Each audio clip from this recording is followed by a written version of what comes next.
Digital dementia. This is a real medical term right now.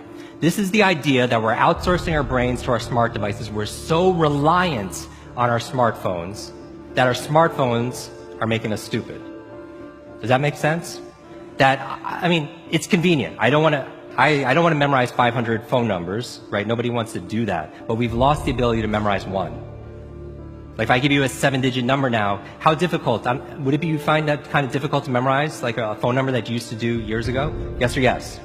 Because if I take my arm, I put it into a sling for 6 months, does it stay the same? Would it even grow stronger? It would what? It would atrophy and grow weaker. Same thing with your mental muscles. If you're relying on your phone to keep your schedules, your to-dos, I went out to dinner with 10 people recently. There was 10 of us. And 3 people at the end pulled out their phones to divide the bill by 10. Can I borrow someone's phone, please? Anyone? Thank you. Okay, there is a subconscious reaction to these devices when we use them. Okay? What if I were to hold my phone while I'm talking to you? I'm not checking it, it's not buzzing, it's not beeping. I'm nothing. I'm just holding it. Do you feel at this moment that you are the most important thing to me right now? No, you do not. Because there is a subconscious reaction we have to the device. When it is out, it makes the people around us feel that they are less important. When we show up to a meeting, or a lunch, or a dinner, with our colleagues, our clients, or our friends, or our families, and we put the phone on the table, we have announced to everyone in the room that they are not that important to us.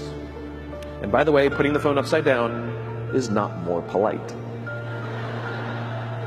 My favorite one is in the meeting or at a lunch with someone that the phone will ring and the caller ID will pop up and they will go, I'm not going to get it.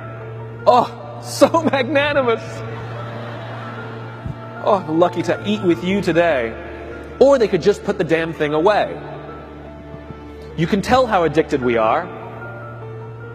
When somebody pulls out their phone when you're with them, how uncomfortable does that make us feel? You're walking down the street with someone, they pull their phone out. We feel stupid, so what do? We pull our phones out.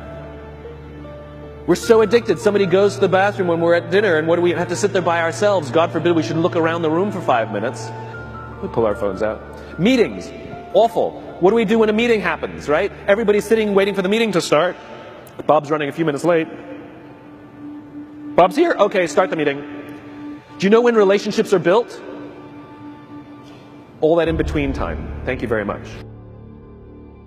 Parents have to intervene. We have to stop giving our kids free access to social media and phones at young ages. They are not ready for it. Their minds cannot cope with the dopamine. Balance is fine.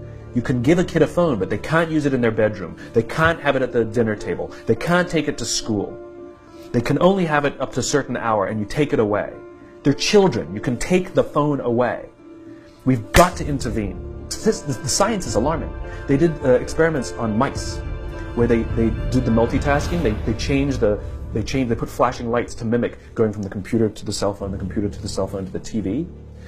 The mice that were exposed to the changing lights, it took them 3 times longer to solve a maze than the mice that weren't, and the damage was permanent.